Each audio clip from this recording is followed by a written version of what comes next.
Bismillahirrahmanirrahim. Assalamualaikum warahmatullahi wabarakatuh. Halo teman-teman semua, kali ini kita akan bahas terkait persiapan untuk penilaian akhir tahun. Nanti kita akan bahas beberapa sedikit materi ulasan dan beberapa latihan dan mudah-mudahan bisa mempermudah kita dalam belajar. Nah, di sini juga materinya terdiri dari kelas 8, ada beberapa yang di kelas 7 juga untuk mereview juga untuk materi di kelas 7. Yang pertama, untuk yang di kelas 7 kita ambil yang di bilangan bulat sebenarnya ya. Bilangan bulat di sini terkhusus di sub materi pecahan ya. Jadi bagaimana kita bisa menyelesaikan masalah kontekstual, jadi bisa jadi cerita dan lain sebagainya, tapi hubungannya ke materi pecahan. Nah, di sini mengingatkan untuk pecahan itu sendiri, kita tahu ya di pecahan itu ada namanya pembilang dan penyebut.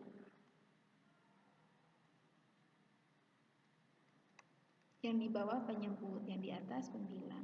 Kita tahu juga kalau misalkan operasi penjumlahan dan pengurangan itu kita samakan dulu penyebutnya ke pembilang ya, penyebutnya ya. Kayak misalkan ini, oke, penyebutnya kalau lebih mudahnya atau enaknya langsung dikali silang aja. Berarti 2 dikali 6, 12 per ditambah ini 4 kali ini 20 per di bawahnya yang dikali, yang di bawah penyebut dikali penyebut 24 32 per 24. Nah, kalau misalkan pembilangnya sudah sama, Nah, kalau misalkan penyebutnya udah sama, itu bisa langsung dijumlahkan, dan yang dijumlahkan itu bukan penyebutnya ya. Penyebutnya tetap sama, yang dijumlahkan itu pembilangnya. Dikecilkan sama-sama dibagi 8, 4 per 3. Kita ubah jadi pecahan campuran, misalkan di pilihan gandanya minta pecahan campuran berarti 1, 3 ya. Ingat 4 dibagi 3 itu 1, sisanya 1 di sini. Penyebutnya tetap sama. Atau kalau misalkan kita mau tidak kali silang, ada yang kita penyebutnya kita cari angka yang bisa dibagi kedua penyebut ini, lebih sederhananya ya 12. Kenapa 12 bisa dibagi 4, bisa dibagi 6. Kemudian 12 dibagi 4, 3 dikalikan 2, 6. Kemudian 12 dibagi 6, 2 dikalikan 5, 10. 16 per 12. Sama-sama dibagi 4 ya. Ini 4, di sini 3. Sama ya hasilnya, dari sini aja 1, 3. Hasilnya sama pasti. Ketika caranya pun sama dan menghitungnya sama. Pun kalau misalkan operasi perkalian dan pembagian.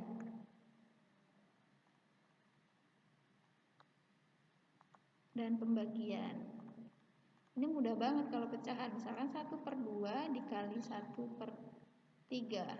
Kalau perkalian itu langsung aja pembilang dikali pembilang, penyebut dikali penyebut. Berarti 1 dikali 1, 2 dikali 3. Sini aja ya biar tandanya. 1 per 6.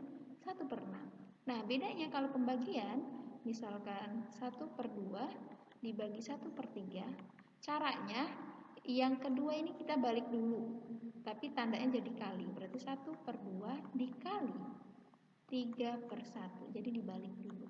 Berarti 3 per 2. Jangan 1 per 2. Gampang.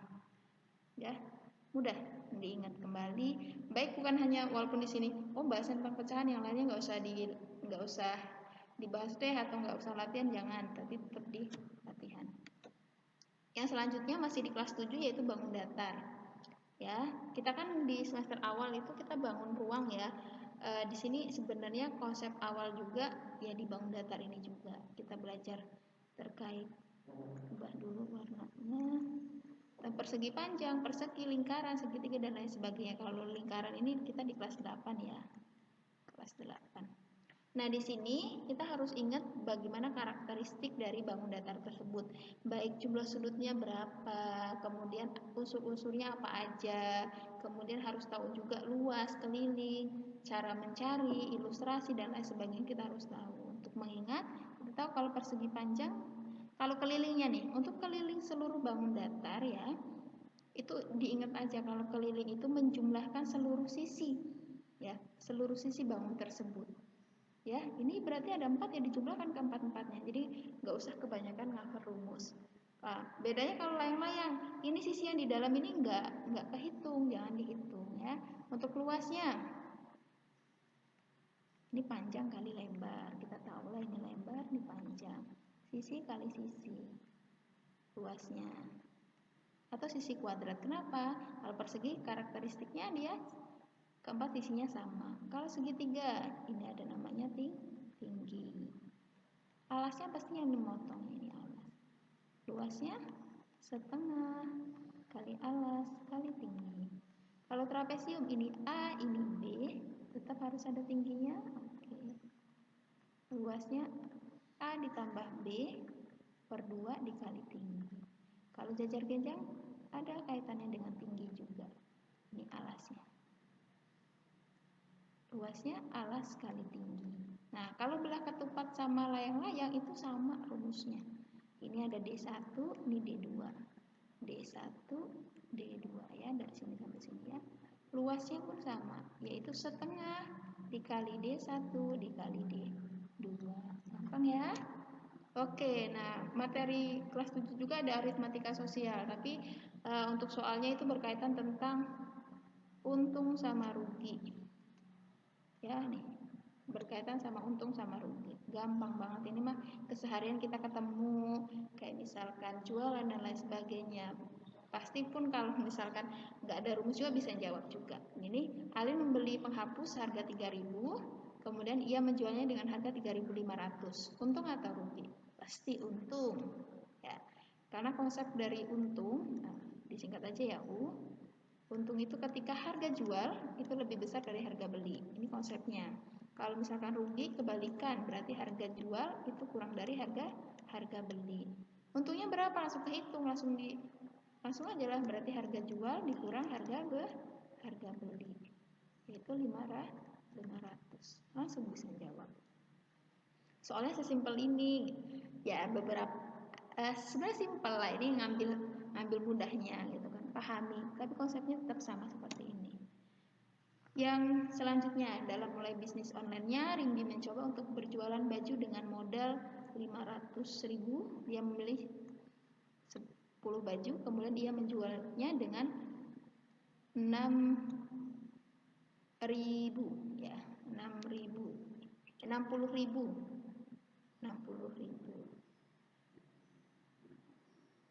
Nah, kemudian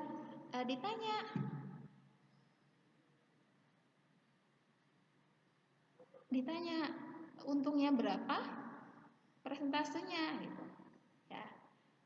Kita itu dulu, harga belinya diketahui, harga belinya 500.000. Kemudian harga jualnya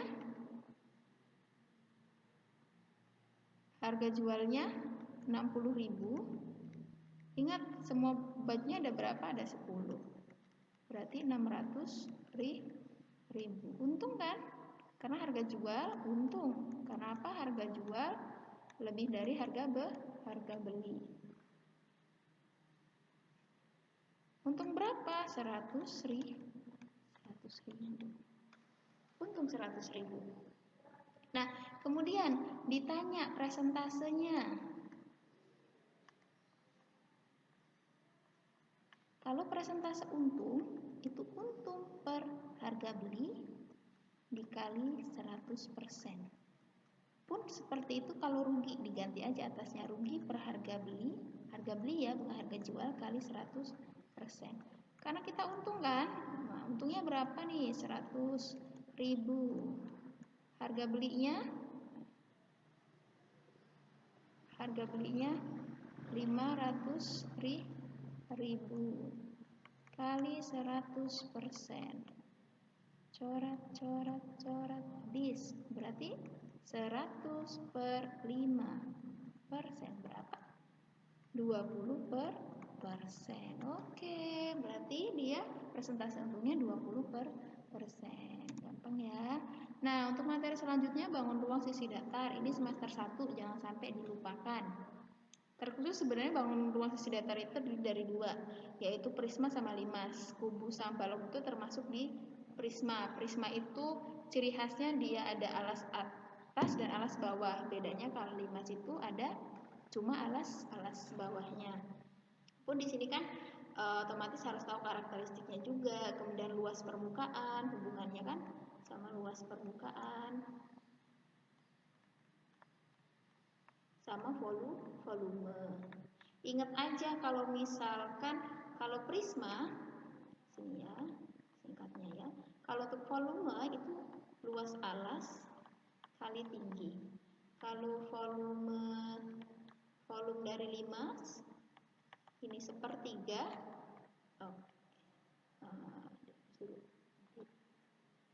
kebacanya berdua, 1/3 dikali luas alas kali tinggi ya, sama aja. Kenapa? Kan kita tahu kan kalau kubus itu sisi pangkat 3. Kenapa? Alasnya kan persegi, sisi kali sisi, tingginya sisi juga ya. Kalau balok volumenya kan panjang kali lebar kali tinggi. Kita tahu ini apa? Luas alasnya. Oke? Gampang. Kalau misalkan prisma yang lain sama limas, kita lihat dulu alasnya itu berbentuk apa. Di sini juga ada beberapa latihan. Yang pertama itu limas, kita cari ini limas ya, karena nggak ada sisi alasnya, alas atasnya nggak ada. Tapi di sini lihat, kita nggak tahu nih panjang dari sisi alasnya itu berapa. Tapi ingat di sini udah ada kisi-kisinya, ya udah ada kisi-kisinya, yaitu apa? Ini Pitagoras 17, ini 15. Berarti kita cari EF. 17 kuadrat dikurang, karena bukan nyari sisi terpanjang, 15 kuadrat.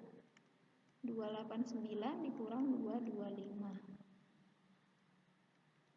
64, yaitu 8. F 8, berarti dari sini juga 8. Berarti AB itu 16 cm. Berarti volumenya 1/3 luas alas. Luas alasnya apa? Sisi kali sisi, ini persegi ya, persegi. Berarti 16 dikali 16 dikali tingginya 15. Ya, sama. 1/3 ini 5. Berarti masih tersisa 15. 16 dikali 16 dikali 5, 1280 cm pangkat 3.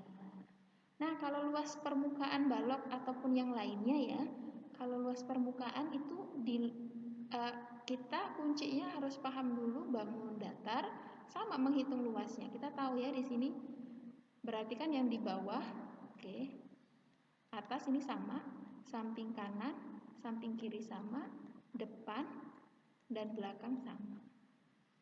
Ya, ini 1, 2, 3. Sorry. Yang satu dulu, luas 1 dulu. Panjang kali lebar, ya kan? Ini luasnya panjang kali lebar. Panjangnya 6, lebarnya 3. 18. Luas 2. Panjangnya 4, lebarnya 3, 12. Luas 3, panjangnya 6, 6, itunya 4, 24. Ini kan tapi kan 2 kali 2 kali, berarti luas permukaannya 2 kali 2 dikali 18 ditambah 2 dikali 12 ditambah 2 dikali 24. Ya kan? 2 dikali 18 kita tahu 36. Ditambah 2 kali 24. Kemudian ditambah 48. Hasilnya 108 cm kuadrat. Begitu juga tapi kalau misalkan kayak ini limas, tahu ya, misalkan kayak gini, limas segitiga ini otomatis jadi kayak gini nih kalau kita menghitung. Agak lurus. Berarti kalau luas permukaannya ini luas 1, ini ya, ditambah 4 dari luas segitiganya. Kita cari aja nih. Tapi ingat segitiganya bukan tinggi, nyarinya bukan tinggi limasnya, ini tingginya nih jadinya. Nih, ini tingginya 17 nih misal ya, langsung aja nih. Setengah 17 tambah 16 ini dikali. Oke, nanti dikali 4 dan seterusnya. Itu bisa nyari gampang. Ilustrasi memang jaring-jaring juga kita harus bisa bayangkan juga. Kemudian ada materi juga perbandingan berbalik nilai. Nah, di perbandingan berbalik nilai ini soalnya yang berbalik nilai ya, jadi kayak pembangunan kecepatan. Itu nggak apa-apa ya. Perbandingan berbalik nilai caranya langsung aja ya ini biar lebih mudahnya. Sebuah rumah akan dibangun, pekerjaan selesai dalam waktu 48 hari dengan 30 pekerja. Nah, karena mendesak ya diminta untuk selesai dalam waktu 30 hari nih gitu kan. Dari 48 hari diminta untuk 30 hari. Nah, banyak tambahan yang harus diperlukan atau pekerja yang harus diperlukan tambahannya itu berapa? Caranya gini, kita tulis dulu pekerja, yang di sini waktu. Ya, pekerjanya kan 30 pekerja, yang di sini 48. Yang ini kita tambahannya berapa nih? Kalau misalkan waktunya 30, kita misalkan X. Nah, cara mengalihkannya itu bukan kali silang, ya, tapi menyamping. Ya, berarti 30 dikali sama-sama X ya, jangan pakai X, berarti pakai titik ya.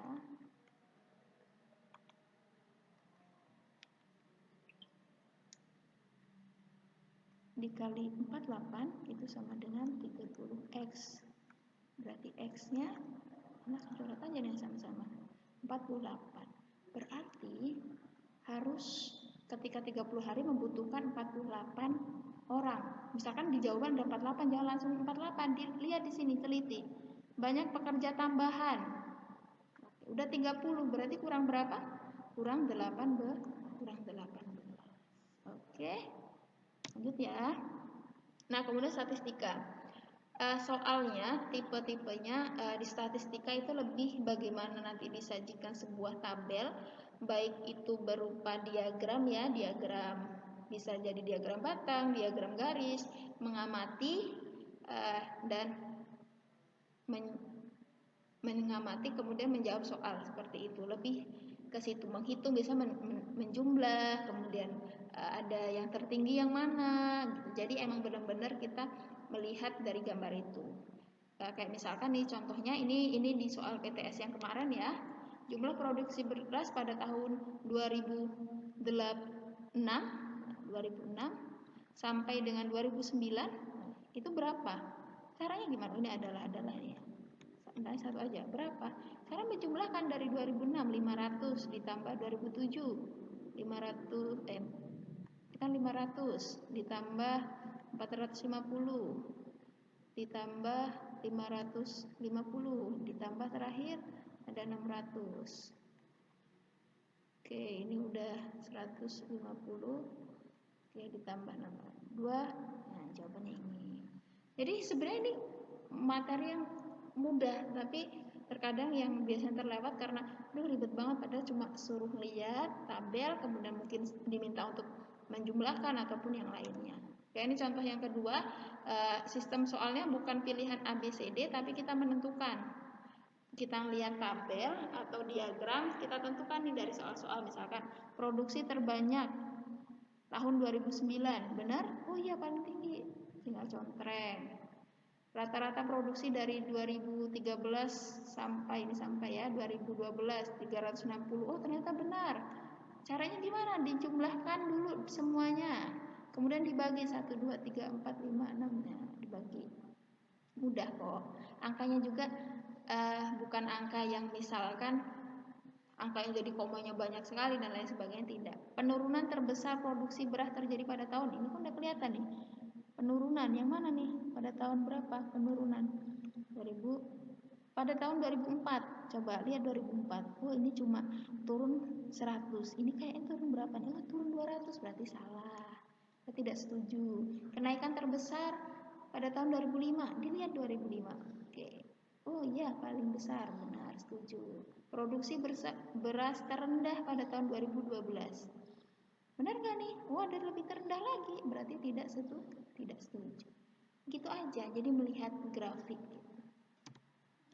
Nah, yang soal selanjutnya yaitu terkait tentang materi lingkaran. Nah, di lingkaran itu sendiri kita harus paham juga gitu kan, terkait tentang unsur-unsurnya seperti bangun datar ya, unsur-unsurnya itu apa aja, karakteristiknya, kemudian luasnya dan kelilingnya ya. Kita tahulah kalau misalkan karakteristiknya ini namanya jari-jari atau sikat R. Kalau misalkan CA atau AC itu diameter. Ingat diameter itu 2 kali dari jari-jari, D itu 2 kali R, atau R sama dengan setengah dari D. Ada lagi ini namanya apa? Ini namanya apa? Apotema. Kemudian mana yang juring, mana yang tembereng? Ini juring ya. Juring. Ini pun juring namanya, ini juring juga. Yang tembereng mana? Ini tembereng. Apotema yang mana? Yang dia siku-siku. Kemudian kelilingnya pi kali diameter atau pi R 2 kali R ya. Kalau luasnya pi R kuadrat. Kita tahu pi-nya berapa? Pi-nya 22/7 atau pi-nya 3,14 ya. Sesuaikan. Kalau misalkan dia kelipatan dari 7, kita pakai yang 22/7. Lanjut di lingkaran. Oke, mohon maaf ini. Nah, di sini udah ada ya. Tapi ini kayaknya ya bener kok. Nih, carilah keliling di bawah ini. Nah, ini gambarnya agak itu ya. Nah, ingat nih di sini nih. Keliling berarti sisi ini ditambahkan sisi kedua, ketiga tambah sisi keempat. Sisi pertama, kedua sama ketiga udah tahu. Kita berarti 3 kali 14 ya. Ditambah nih keliling dari ini apa? Bentuknya. Iya, lingkaran setengah. Berarti setengah dari ini. Berarti pi kali diameter. Diameternya berapa? 14. Berarti 3 kali ini 42 ditambah setengah. 22/7 dikali 4/7. Habis. Berarti 42 ditambah 22. Jadi jangan kebingungan dulu lihat soalnya udah males gitu. Jangan kebiasaan seperti itu. Sebenarnya soalnya mudah. Nah, kemudian selanjutnya luas diminta untuk cari luas daerah yang diarsir yang ini aja. Kita tahu nih ini apa bentuknya? Persegi. Berarti kita mau cari ini berarti luas persegi, luas daerah diarsir. Itu berarti luas persegi dikurang setengah dari luas lingkaran. Luas persegi 14 dikali 14. Sisi kali sisi ya, setengah. 22/7 dikali 7 dikali 7. Benar? Ya, ini kan diameternya 14. Berarti kalau jari-jarinya ya 7. Oke? 14 dikali 14 196. Ini 11. Oke, 77. 100 dikurang 77. Berarti 119 cm kuadrat. Gampang ya? Gampang. Nah, selanjutnya ini latihan lagi, langsung latihan. Selanjutnya, selain lingkaran, itu juga lingkaran ada hubungannya juga dengan garis singgung ya. Ya, garis singgung lingkaran adalah sebuah garis yang ditarik dari satu titik lingkaran, ya, dari satu titik lingkaran yang menyinggung lingkaran itu ya. Dan dia akan tegak lurus dengan diameter. Ini pasti akan tegak lurus dengan diameter, ini diameter ataupun jari-jari ya, akan lurus. Dan ingat, dia itu hanya menyinggung satu titik di lingkaran. Kayak misalkan ini garis singgung bukan? Ini bukan. Hitam ya. Ini bukan. Ini bukan GSL. Ini bukan GSL. Yang GSL mana? Ini M. GSL ya. Garis apa aja? Garis YM. Kemudian garis LN. Ini di LKPD juga ada G, misalnya G aksen. G aksen. Kemudian RS. Udah. Kemudian PQ. Tulisannya rapi sekali nih. AB kenapa tidak? Karena apa? Dia menyinggung nih, memotong dua atau memotong dua lingkaran. Dia itu memotong cuma satu dan di luar atau di sisi luar lingkaran. Itu ya garis singgung. Nah, garis singgung juga ada GSPL, ada garis singgung persekutuan dalam, dan ada garis singgung persekutuan luar. Ingat, kalau misalkan yang dalam itu pasti sama rumusnya ya, P ini GSPL-nya yang mana ini? Ini yang AB atau yang ini AB ya. P kuadratnya mana? Yang MP atau jarak titik pusat satu ke titik pusat yang kedua. Ingat, kalau rumusnya, kalau yang dalam, kalau enaknya itu orang dalam, pasti ditambah nih R-nya. Ini R jari-jari yang besar, R jari-jari kecil. Kalau misalkan yang luar, ya itu dikurang. Gampangnya gini. Ini satu aja ya contohnya, nanti yang di sini silakan buat yang ini, silakan untuk latihan. Yang pertama, 2 buah lingkaran pusat A dan B dengan jari-jari 7 sama 2. Ini berarti R kecil. Jika jarak AB, berapakah GSPL dan GS ini?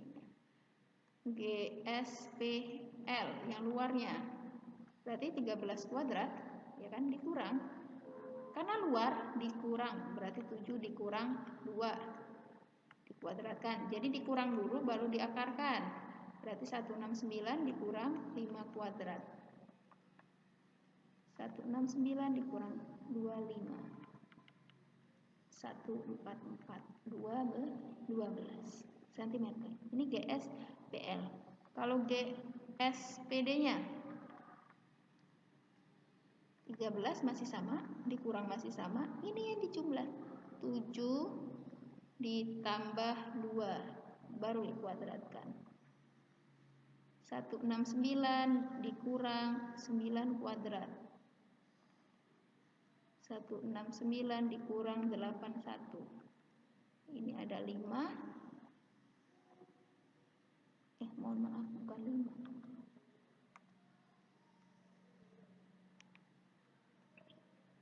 169 dikurang 81. 88. Ini akarnya. Dikali 4. Berarti ini 4 dikali 2.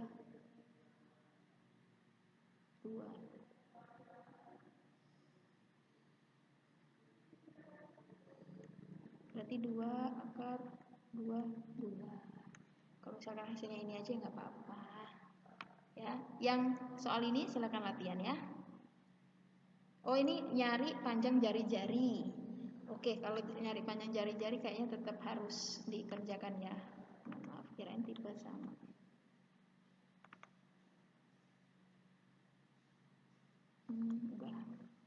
Ini ketahui persekutuan dalam ya.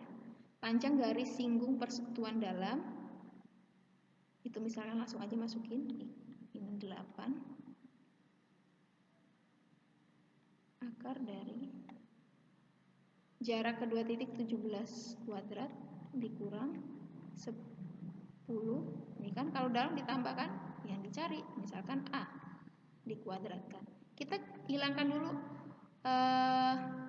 akarnya. Caranya berarti sama-sama dikuadratkan. Berarti 8 kuadrat sama dengan 17 kuadrat dikurang 10 plus A luas ya. Ini 10 plus A kuadrat, ini 17 kuadrat dikurang 8 kuadrat.